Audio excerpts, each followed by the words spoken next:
Good morning, afternoon, evening, ladies and gentlemen. I'm George Moss, host of the program here at allpointstv.com called What's Going On, and we are coming to you again on Monday. Our program airs every Monday from 2 o'clock to 3. And I am delighted, as always, to be able to precede the program that comes on every 2 weeks, and it comes on the second and fourth Mondays of each month, called Satori's Black History Corner. And they're here in the studio as we speak, and they're ready to go and want me to get out of here so they can begin to start their program on time. We start all the programs here on time as much as we can because we know that you're waiting to get the latest from the studio, from our vantage point, and we try to say some things here differently than they're saying in other networks, and we think we'll be doing that today and fulfilling that mission this afternoon. Of course, you can tune us in at your convenience and on your podcast networks. You can pull them up at any time at your leisure. You can pick us up and tune us in whenever your time allows you to do so on your busy schedules. I want to say a number of things today. I'm going to be talking a little bit about what is happening in this country to our democracy and those who are running a subterfuge on that democracy and the democratic process in this country, which is becoming very threatening to the intended purpose of this country being set up in 1788 when the ratifiers of the Constitution, as you remember, was drawn up in Philadelphia in 1787. And the ratification taking place a year after that. And then even 3 years hence from that point, they added to it the Bill of Rights, the first 10 amendments, and added that as another barrier between the people and their government so as to not allow the government to go out of control. At least that was the intended effect. Of course, the framers never saw that what would happen over the long run, although they were aware that it was a possibility, that they would overthrow the entire document. And that's what I came to the studio to talk about today in terms of this threat we have that is upon our shores right now, where we are actually being threatened by the very overthrow of this republic. And make no mistake about it, that is the nature of the threat we're facing in this country. And I intend to put that into a context so that the viewers of this program and those who are tuning in all the programs here at allpointstv.com, although I don't speak for all the programs here. I mean, the person would be speaking in this voice. I mean, I'm just I'm kind of like a out of your face, in your face kind of guy. You know, some people are meat and potato kind of guys, and and we all have a different way of importing understandings. My understandings are a little bit more out in the a little bit more out into the politically incorrect land space. Okay, so do not take what I say here as, you know how they have those disclaimers, and they'll say that the views you just heard are not necessarily the views in the studio. What I have to say in my own defense here is that, and also in defense of the studio, is that none of my views possibly are the ones in the studio. But because we run a democratic, studio here, my hour is, set aside. It's different, and I will say this, different from the others who come in and they have their own programs. But I want to stay tuned to all the programs here because I can tell you one thing that I have a lot of respect for at the studio is that people come in and they put a lot of time into planning their programs.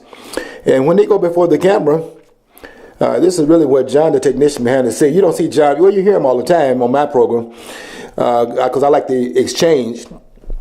And he's a technician here. I think he stands by the door. Has a whip in his hand, and then as we come in here, he's making sure, we understand we have to get here on time and start the program on time.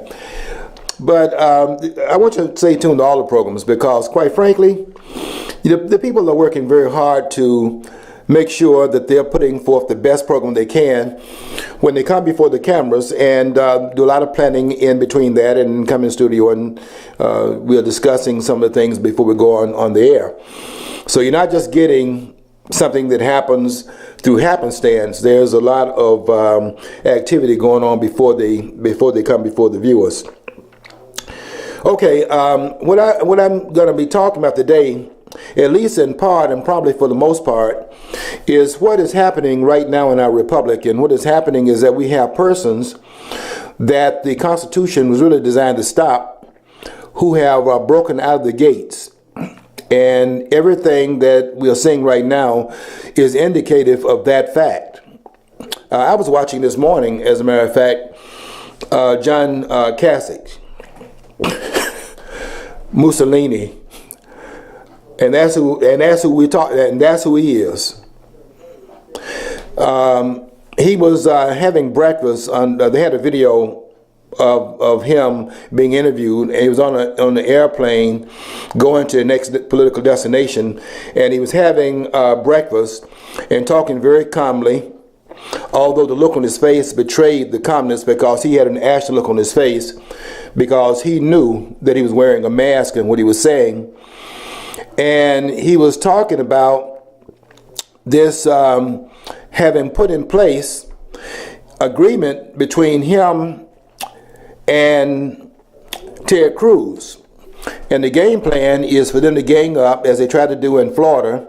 Florida, of course, during the primary before the election went there, they had changed their political position so that all of the votes that were in the primary that they would have cast in the Republican Party would go to, and they thought it would either go to Marco Rubio, Lil Marco, or it would go to Jeb Bush. But it backfired on them, because all 99 of those delegates went to Donald Trump.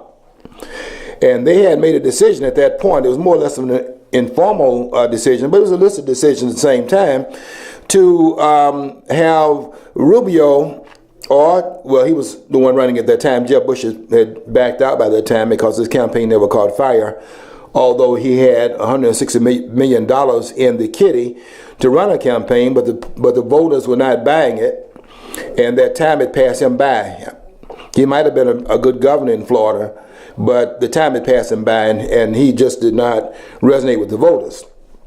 So that game plan, where they were going to have Marco Rubio win Florida, and that would take 99 delegates out of the kitty for Donald Trump, and then Kasich would then run in Ohio, and they had, I think, 66 delegates there, and he would win those delegates. That would deny some more delegates going into the kitty, of what is now proposed to be 1,237 delegates, which, by the way, is an arbitrary number, because although it seems to be set in stone, that's just for your eyes only. You ever saw James Bond?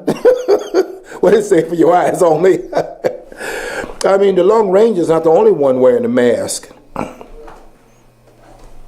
Every politician in this country is masked. And that's just the way it is, folks. I didn't come here to play any games with you. I wouldn't waste your time. This is not gamesmanship here. And when I saw John Mussolini Kasich having breakfast while discussing this plot, I thought immediately of another meal that was on videotape, and that was a meal in which they were talking about dismembering children, while the woman from Planned Parenthood was having a salad while discussing dismembering of children. And this is no difference, other than the dismemberment in this case is the dismemberment of the entire country. Those are the stakes. And I don't care who doesn't like it, because this is serious business here. These people are talking about disenfranchising the entire country with what they're doing. And I have to tell you something, folks. We have a chance to stop it, and it must be stopped. If we're going to have a country, we're going to have to stop what they're doing. And this is really, and I hate to say this because it sounds so apoplectic to what is taking place in terms of what we think about what's taking place, but I'm trying to get you, Steve, here at the studio, is trying to get you to understand what's going on behind the scenes, because you might not be prescient, I don't say prescient really, it's just a time that you take to look at the political process, because a lot of people are busy, they're trying to earn a living in very difficult circumstances, made that way by the politicians who keep you busy so as to keep you occupied so that you cannot see what it is that they're doing. Part of that is the intent also. And most of the way in which is run in this country, because they do not show you up front their guns, does not mean the guns are not there. It means that the propaganda, first of all, takes the first line of defense against them, but there's also the guns in back of the propaganda. That's as real as it gets. Because the propaganda takes the place of the guns, as long as the propaganda works. But if the propaganda does not work, then some other things are imported into the process. And that's what you're looking at even in terms of the voting that's taking place right now. Let me tell you something else. Now that I thought about it, let me tell you something else. The whole system that we're in this country right now is superficial and artificial. I'll be going to the bank when I leave the studio, and this is a side point. I'll be going to the bank after I leave the studio, and I'll be going to take some money out of the bank to pay some bills. When I get to the bank, I'll tell you right now what's going to happen. I've not done this. I've not told them ahead of time how much I want to take out. So the requirement would be that I can only take out up to $2,500 unless I give them ahead of time how much more above that I want to take out of the bank. And the reason for that is because the whole banking network is artificial, which means they don't have your money, and every person that goes into that bank acts as a person that is actually having a run on the bank potentially. And so therefore, the requirement is to give enough notice because your money is not in the bank. That's also artificial in this system. Yeah, and it's another thing is, too, we don't have anywhere near the actual currency printed to cover what the money we have in the electronic world is. 10%. Yeah, that's only 10% of it. That's amazingly a low amount. Years ago, there used to be more requirements for banks to actually have, and say they say, this is the top number off my head, $8 million in this one particular bank, and now this is very low, $8 million in this bank deposited. They require to have at least 45-50% of that amount on hand. Mm-hmm. They don't have to have that now. They don't have to have it, John, and it's all the artificiality of what it is they've given us. It's a matrix that we're in, and the politicians have seized this country. I was actually arguing last week, and it got a lot of feedback on Facebook, and I have to tell you something. I wrote an article before I came to the studio today, and it's a two-part that I'm going to finish tomorrow. But I was making the title of it was "We the Politicians of the United States in order to form a more imperfect union," because once the politicians have taken hold and reins of the system, then you have an imperfect political system built into the network, because they will never perfect the union. They'll only cause more imperfections and more warts placed upon the union, because they cannot perfect it. It cannot be perfected through the political process. We have to control the political process in order for that perfection to take place. And the reason for that, by the way, is because in the political situation that we have in all countries on the planet, this one was the exception, intended to be the exception by the framers, by what they put in place in 1788, was the process that was supposed to have been one in which the politicians were, in fact, restrained, and which would bring forth the ones who really should be influential in the society, who would be the producers, because those persons would have to, in fact, negotiate through the vestiges of trade, because they don't have the right to initiate force under the law, and therefore trade is a way in which they must operate. Otherwise, they're in violation of the law, because they cannot initiate force. There's only one institution in the society that can initiate force, and that is the government institution, who can execute force, initiate force legitimately, because they are the lawmakers. But when they become the lawbreakers also, then Houston, we got a problem. And so it's like that in terms of what they have set up, and what they set up is an artificial system that operates 24/7 on all cylinders in an artificial manner. And until we understand that, we really won't understand a whole lot of what's happening, because this is what that we're seeing playing out. But I don't know if the American people understand. Can most of us understand it, because of the way in which we've been trained to see it in linear terms. But when the operation operates in a duality, then it's very hard to see it, because you're taught in school to think linear, in a linear manner. You know, A and then B and then C. But if A, B, and C is happening, and at the same time over here, D, E, and F is operating in order to contravene what's happening A, B, and C, then you don't always see it. Let me explain how that process works. For example, and I'll use something we all know about, we think we know about, but very few actually know about it. It's just that they're trained to look at it a certain way. Take the civil rights movement under Martin Luther King. You know, King was trying to transform the political system in the South. This idea is trying to transform the nation, because the nation was so out of kilter that we had to transform the American people. That's pure nonsense. What King was trying to do was to, in fact, enfranchise a part of the population that had been disenfranchised in the Confederate States. And that disenfranchisement, by the way, took place because after the Civil War came to a close, the Republican Party was going to use the former slave population in order to get a wedge into the South, and the Republican Party is going to take over the control, not only in the northern states, where it had been the only party in power during the Civil War, but also to expand that power into the South, which had fought against the northern states and therefore against the Republican Party between 1861 and 1865. That is as true as it can get. And anybody that's saying anything other than that, and there was some of my posts saying something other than that, as I went into the real Lincoln, not the one they put up here as a fantasy. And a lot of people wrote my posts trying to challenge what I said. I'll tell you this, you're not qualified. And I made it clear they're not qualified. So that that's the honest truth. And I didn't come here to the studio, and I don't come to the studio to waste your time. I have too much respect for the intelligence of the American people to do that, and they've already shown me that they are deserving of that respect. Because it's not the American people that are the problem. The problem is their politicians. I'll let that sink in for a minute. No politician is going to solve this problem, because the politicians are, as a collective, they are the problem. And until we understand that they got to be placed back underneath the restraints that were imposed upon them at the very beginning of this experiment. It's an experiment, by the way.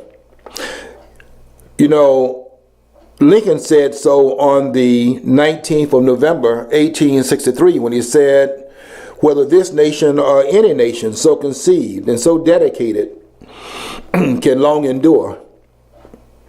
And although he was killing the Union in terms of the things he was doing and set up another Union in its place, he was absolutely correct in the Gettysburg Address when he said that whether or not this nation or any nation so conceived in the ideas that were put there by the framers could long endure. Why? Because all republics, out of the weakness of the human nature, you know, the fact that we're not angels, and we don't want to work underneath restraints. I mean, those who pursue power don't want to do it. Because once you get the power that you are actually pursuing, then the power has a tumbling effect upon those individuals, not upon all the people, upon those who are seeking power, because power is an aggrandizement to additional power. Something I don't think Lord Acton understood. You know, the one that said power corrupts. Power does not corrupt, nor does a gun corrupt. Power doesn't corrupt. The people that pursue power are not virtuous people.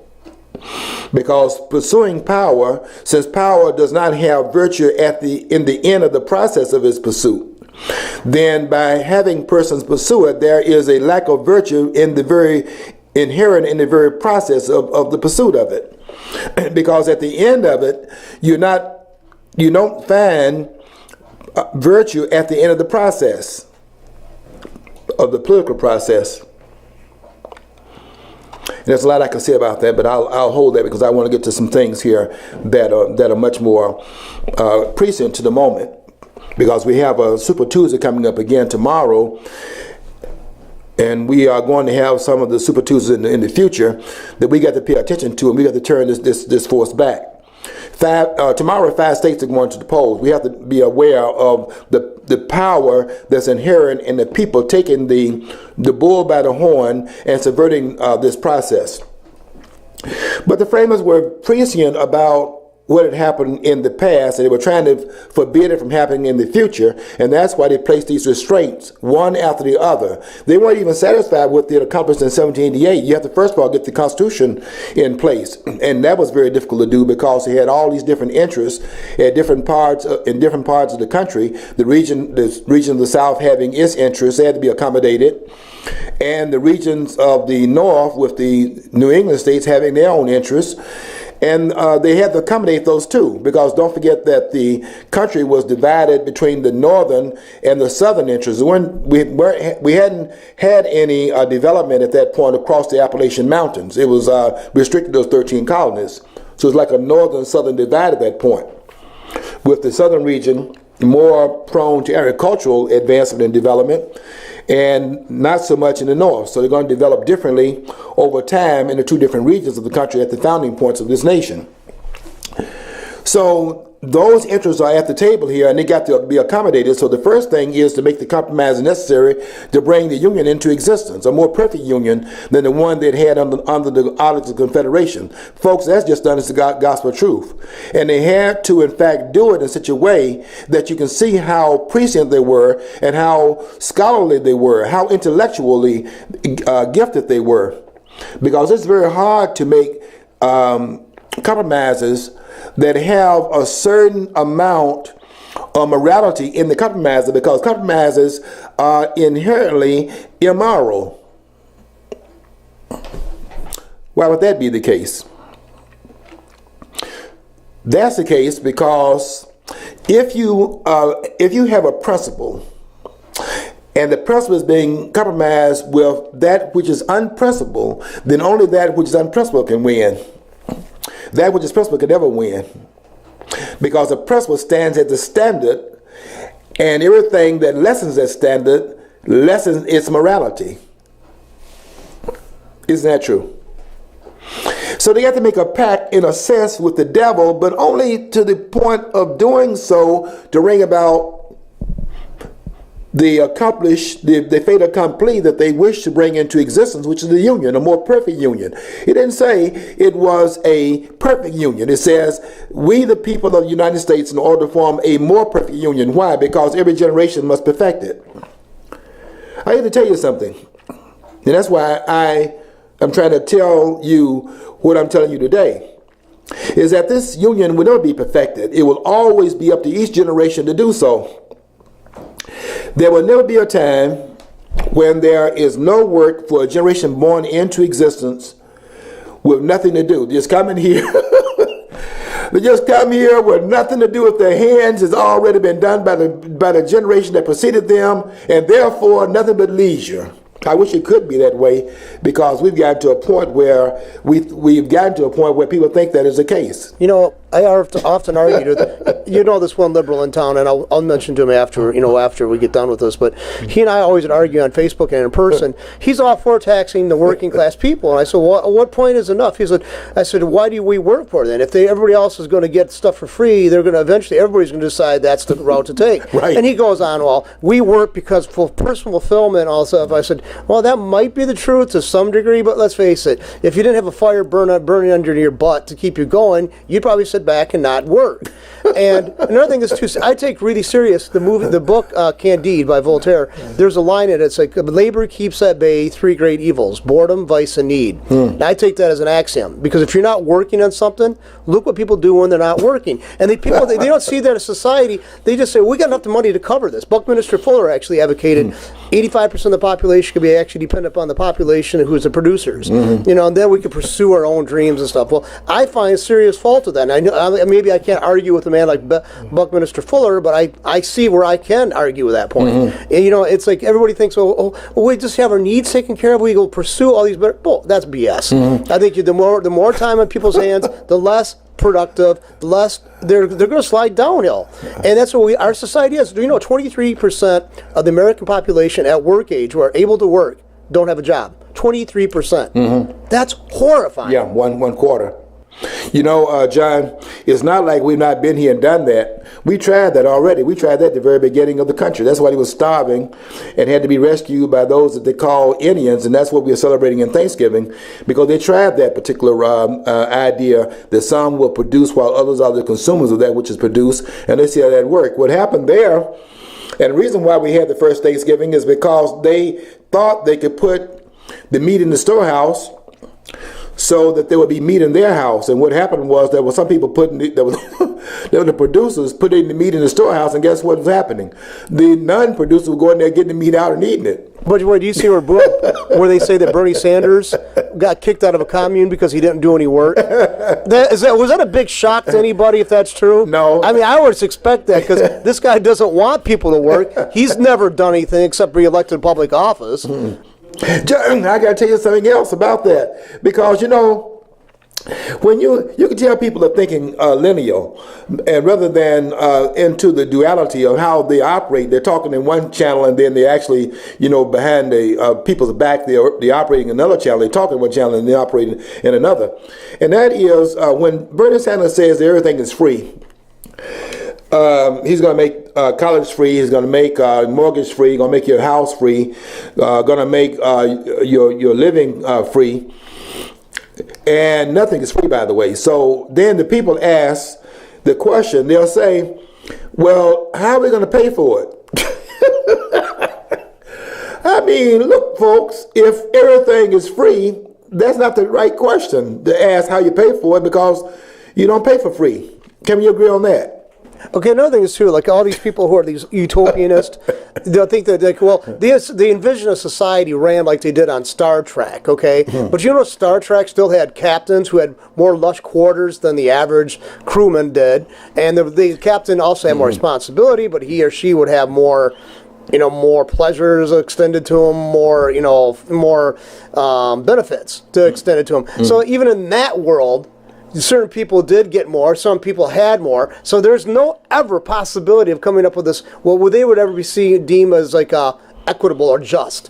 Basically, I mean, you got to. What it is you offer the opportunity in a society for people to make attempts and try for stuff.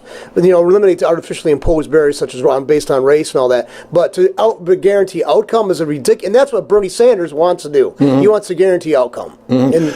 Well, Bernie Sanders is one of the most immoral persons that's running, and so are the others who are advocating this egalitarianism, because it is an immoral construction that comes out of a misconception of the human experience, and that is that we are all the same.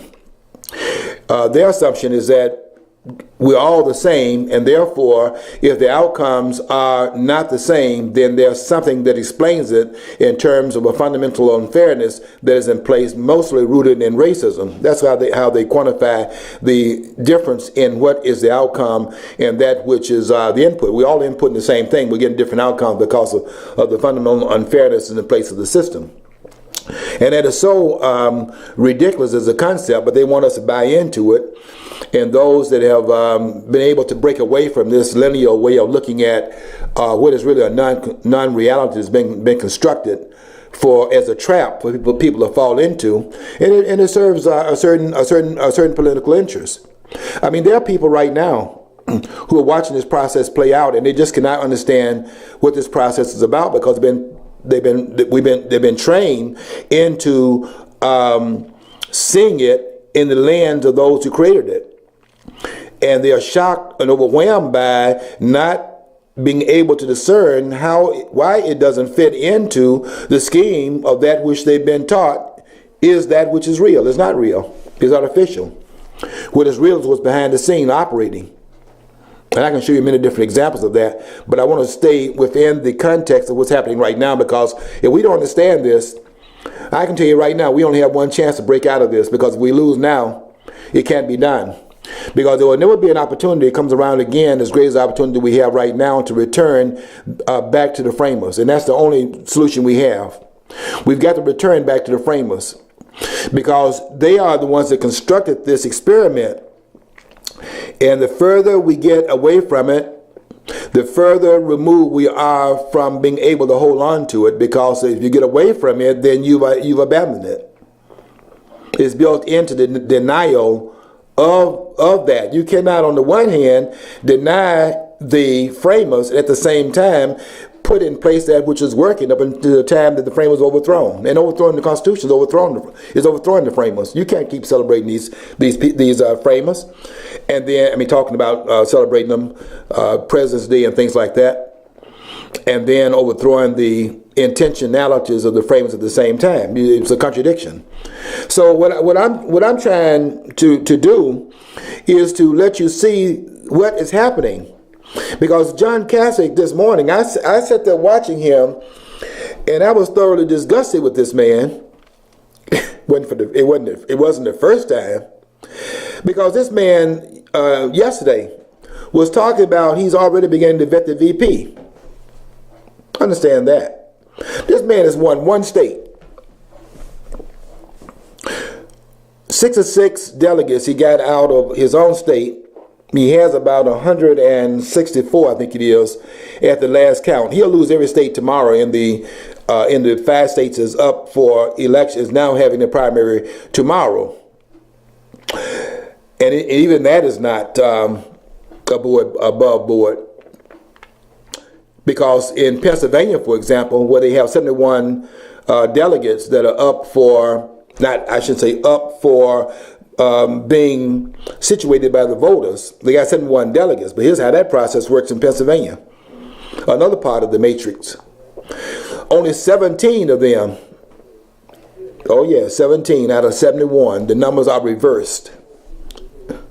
17 out of 71 are up for the voters to decide upon which candidate would in fact get those delegates. And if each one, since you got 3 candidates, if each one gets 1/3 of those delegates, that means they'll be getting 6 apiece. Can you imagine that? The voters having to decide upon which could be situated of 6 delegates apiece. What happened to the other 54? They're not in the mix. Been taken out of the mix.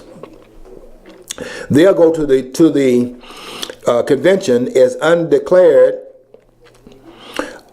unregulated delegates. And why do they call them that they are delegates is not actually consigned to a party? Because they don't want to call them what they call them in the Democratic Party, super delegates. Because if they're called that in the Republican Party, then you'll be able to see the synoptists. You know how you have the synoptic gospels where they see each other, they see together. Well, if what they put there was not true, then they would not be able to see it in the same way, unless there was some coordination that went on before they wrote it, right?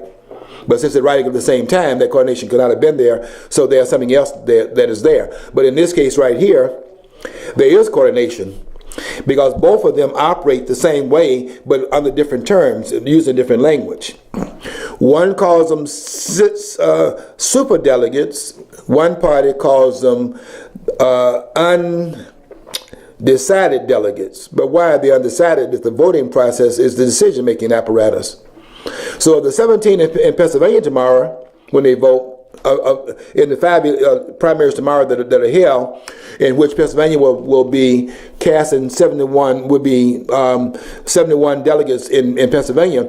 Only 17 of those are available to the voters. 54 of them are not even available. They're on the side. People don't even see it. Not trained to see it. They're not trained to see that out of the 2,472 delegates that are in the Republican process, 400 and some of them are not in the process to be voted upon by the voters, and that of that 400 and some odd delegates that are in the process, taken out of the process, 168 of them are in the hands of the superdelegates in the Republican Party. If that's not true, I'll eat this microphone. That's as true as I'm sitting here. 168 of those 400 plus delegates are not even in the process being voted on by the American people in these primaries. And John Kasich has only won one state, the Ohio, the state over which he governs, as the governor of that state. Has not won a single one and will not win another state.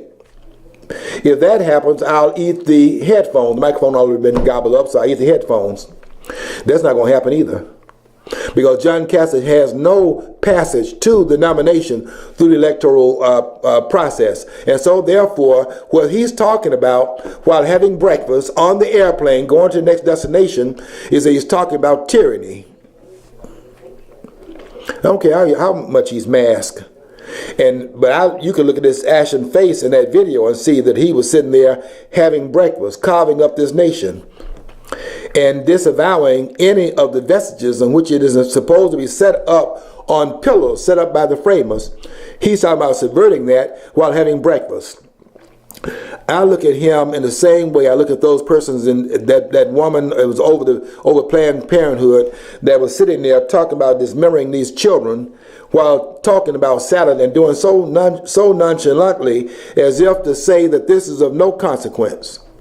These are the kinds of people. I hate to call them this in front of a public network, because you shouldn't use strong language in front of a family network. I'll use language only up to a certain point. But these are monsters we're talking about. It's beyond being anti-democratic and totalitarian, despotic. These people are monsters. And nobody would do that in terms of trying to put their will in the place of the will of the American people, in terms of a person even suggesting that as the outcome that should be in place and prevail, except a monster. Because the will of the people could not be supplanted by a single individual, otherwise we're talking about a dictator. And what have dictators ever done in history? What have governments run by dictators ever done in history? We've had in history, in the 20th century, 250 million people that were murdered by their own governments. 250 million people murdered by their own governments, not just those that are murdered that were sent to war to be killed in wars that are in fact engaged in by their leaders, none of which they're going to fight themselves. If that were the case, you see much fewer wars. But because they can send others to it, and I think Rockwell is right in that respect in terms of saying that they actually, they're so sick, by the way, that they actually glorify and send people to their death, seeing them maimed. And you'd be surprised at how long standing has been in this country, the person to be brought, coming back from war, sent off by their leaders, and when they come back here, shot up, limbs missing, they won't even take care of them once they've gone off to war. No person that has any humanity can do that. Having people who've gone off and fighting battles that they've been assigned to them by their political leadership, and when they come back, the political leadership will not even set up enough of a vestige of operations to in fact take care of those who've gone off and fought in their names and in the name of the country that the leaders purport to represent, and come back here limbs missing, and they have to beg for care. And when they went to Washington in past times that you don't have in the history books to ask for that which they were entitled to, it's an entitlement. The country owes them that. And when they went there to make a demand upon the politicians delivering upon the promise that they made, those leaders sent other members of the military force to take them out of the tents and destroy those tents and push them back away from the government. And that is what they did under the Eisenhower administration. That's what they did under the administration that preceded Eisenhower. Both under, that would be Truman and Roosevelt, so Democrats before Eisenhower, and then Eisenhower the Republican. It's not about parties. It's about fairness. It's not about people. It's about the politicians who are representing themselves as the people. They're not the people. They're the politicians. And they have created a situation that's very dangerous to this country that has to be stopped. It has to be stopped now. The American people have a chance to do so, non-violently, and to turn back this wave, this unconstitutional wave that threatens the very survival of this republic. Let me read something to you that comes out of Article 4, Section 4 of the Constitution. Here's what the framers put in the Constitution, because they did not want to have, and they knew how dangerous it was to have, a Constitution of the people. It wasn't intended to be what Lincoln said on November the 19th, government of the people, by the people, for the people.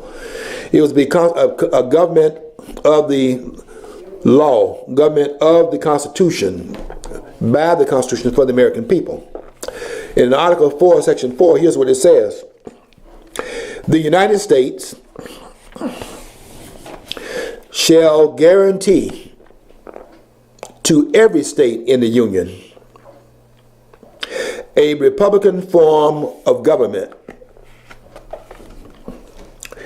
A Republican form of government. That's Article 4, Section 4. And everybody, even the people who are supposed to be the intellectuals of the United States, this is democracy. No, it's not. No, it's democratic. It's got democratic principles. Right. But it's a Republican form, and they don't. And there's a distinction. The old Army manual that used to come out, they actually break it down between a difference between democracy and a republic, and they'd actually say in that manual that democracy could lead to mob rule. That's a serious flaw in it. Democracy that is not. That's not housed within the context of a constitutional order becomes arbitrary, the arbitrary use of power, because it is mob rule, because if the mob is not governed by the law or by the constitutional restraints, then it is in fact a mob, and it is dangerous. One example that people give when they talk about that is one of the best examples and one of the best caricatures of what you have in the place of the rule of law is when you have two wolves sitting at the table, at the same table where the lamb is sitting, and the majority is discussing lunch. Two wolves at the table and one lamb.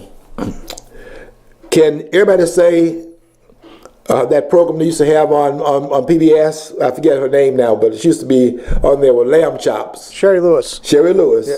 John, you always have these answers. Because I remember that, because actually she was a very devout individual too. Did you know that? She was what? She's very devout. She used to do a show that was on EWTN, I think, or one of the other religious stations before she passed away. Yeah, but she was a very iconic. Very observant, observant person. Iconic on the same level as Prince, who was not one of mine. I like what I'm hearing about what Prince did off the stage. I didn't really care too much for his art on stage, but Sherry Lewis was one of mine. When I was growing up, there were persons that I really. And we didn't have Mr. Rogers when I was coming up. We had Captain Kangaroo and Bull Moose. I mean, I used to really, and then Sherry Lewis had lamb chops, and that's probably why I don't like lamb chops right now, because I enjoyed that program so much. But the two wolves are sitting at the table and discussing lunch, and they're sitting there with the lamb, and over there, coveting, what's on his at the bottom of his body, and so what do you think is for lunch if they're discussing lunch, and there's only one lamb sitting there, and the two wolves sitting there, and they got the majority. Now, what do you think is for lunch? You think the wolf is talking about wolf meat?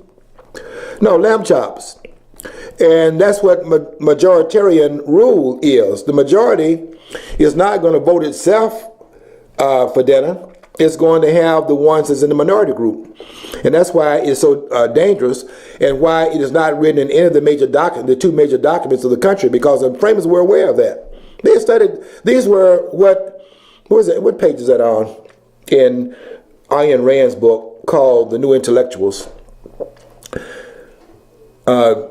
It's in the first part of the book, and she talks about that in terms of the book called New Intellectuals that she put out at the very end of her, not at the end, but close to the, after she had written her classic in 1957 called Atlas Shrugged. She put a lot of her writings in the book called The New Intellectuals, took the best of the views out of her major work and placed them in that book.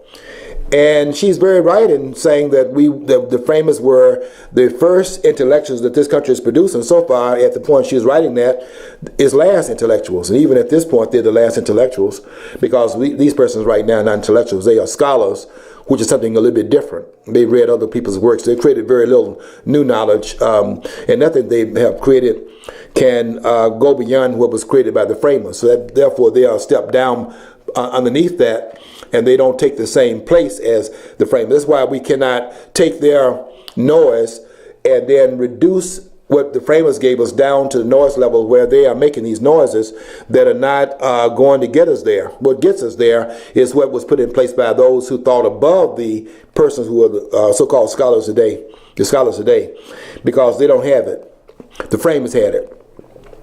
And nothing they're going to do is going to be able to override that. And if we don't get back to that, then we have surrendered that which they gave to us and ordained for us to have and wanted us to have in perpetuity in this country. And we'll only be able to be free only as long as we are appealing to that placement of that which was set on parchment.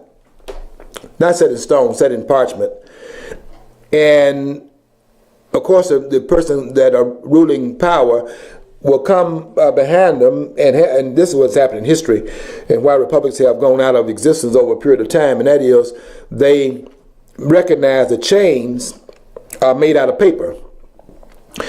And because it's made out of paper, words on paper, words on parchment, then they come underneath the restraints at a certain point, and over time, those restraints, if we're not careful, overthrown. That's where we are right now. I was going to show you what I mean by having said earlier that we are in a disenfranchisement that's not recognized because of the dual manner in which it operates. We think lineal, and so we can't always discern how there is a process in place. When the process that's visible in place contradicts the process that's not visible, that actually contradicts it, that is not visible, but it's there, but it's not visible. For example, the disenfranchisement is what I was telling you about Pennsylvania. How do you disenfranchise somebody with their participation taking place in the political process? That's ingenious to be able to bring that about. Because if you do it in the way in which it was done in terms of what King was addressing in the South between 1955 and 1968, then you'll get the civil rights movement. But in that movement, it'll be all the people involved in it, because all the people have been disenfranchised, and therefore they're all out in the street. So the disenfranchisement takes place within the context of what is enfranchisement, but only on the surface.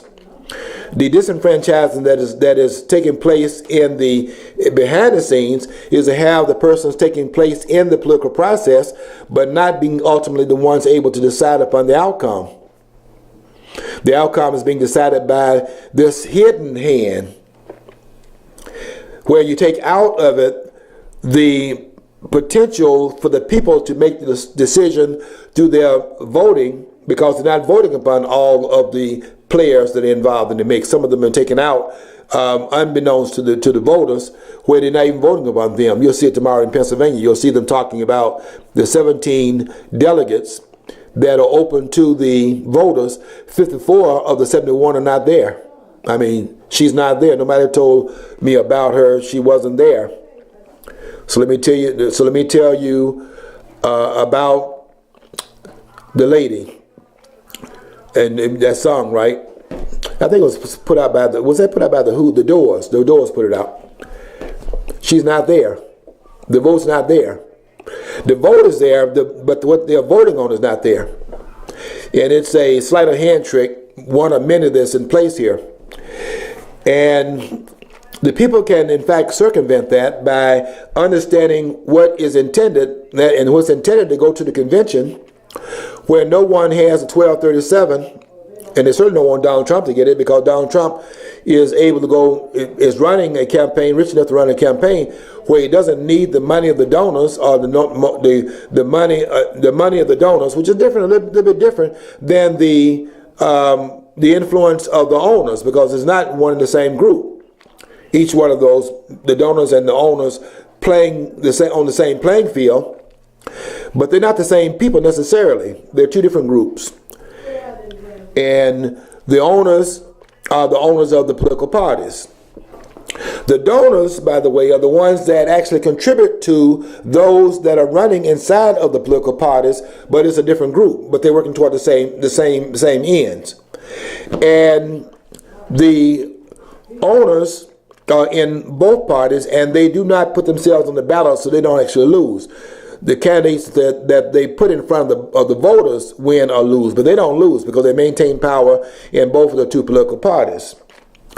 So you have owners in one party and you have owners in another party, but the two owners are working together cooperatively. So when the candidates lose, because they're not on the ballots, they don't lose because they are operating power from a power base that's found in both of the political parties, and regardless of as the outcome of the election, they still stay in control. And that's what you can see by what you're seeing in the political process. You may even see them if Donald Trump becomes a nominee, because they can't stop him, if the voters actually compel him to get to 1237, and he may well do that, by the way, before they get to convention. And it's going to be real interesting to see how that plays out if that in fact happens. It'll be real interesting to see what happens in Cleveland. If he goes there with 1237, and there's a likelihood he can go there with 1237, despite what they're saying. You know, they're saying, oh, he can't do that, as a way of hopefully subverting the process so that people sabotage themselves. If they tell you it cannot be done, then you don't suppose so it would not be done. And then it's a fait accompli, because they told you that you can't be done, and so you didn't do it. It can't be done. If the people, in fact, go to the poll we've had 33 elections so far, so we got 17 left.